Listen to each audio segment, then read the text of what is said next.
ఏంటండి ఎఫ్ఐఆర్ అంటే? తను చెప్తున్నాను కదా, తను ఇప్పుడు నాకు ఒక ఫ్రెండ్ గా ఇప్పుడు మీరు మీ ఫ్యామిలీలో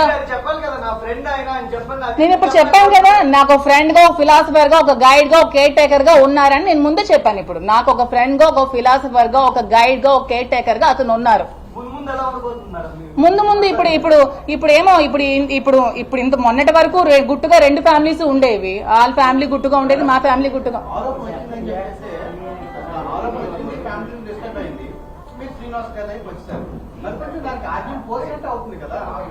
ఆర్జం పోసినట్టు అంటే ఇప్పుడు మా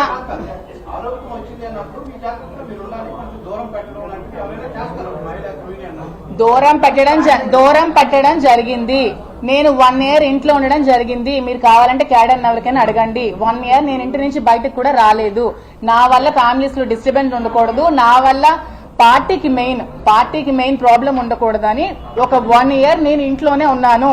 ఈవెన్ ఫంక్షన్స్ కూడా అటెండ్ అవ్వలేదు. నేను చాలా చాలా మెంటల్ టార్చర్ అనిపించాను ఆ 1 year. ఎందుకంటే నేను చాలా జోవియల్ గా, చాలా సరదాగా, చాలా ఫ్రెండ్లీగా ఫ్రెండ్ సర్కిల్ తో పార్టీస్ అని, కిట్టీస్ అని ఇవి చేసుకుంటూ నేను ఫ్యామిలీగా ఒక పాస్ట్ లైఫ్ నేను గడిపిన అమ్మాయిని. ఎందుకంటే నేను ఫారెన్ లో ఉన్నాను.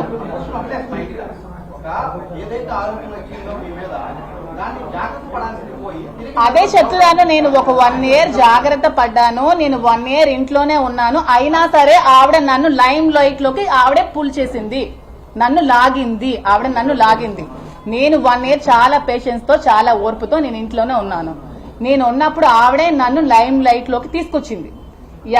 ఈ పేరుని స్టేట్ వైజ్ తీసుకెళ్లింది. నా పేరుని 2 years బిఫోరే దివల్ మాదిరి అని టక్కల్గా పరిమితమైన నన్ను ఒక స్టేట్ ఇష్యూ చేసింది ఈవిడ. ఎందుకంటే చెయ్యాలి? నిజంగా ప్రొసీడ్ అవుతామండి. ఇస్తాము, ఇప్పుడు ఇస్తామని చెప్తున్నాను కదా. అంటే ఇప్పుడు లీగల్ నోటీస్ మేము ఇస్తాము, అతను ఇస్తారు, అవన్నీ అవుతాయండి.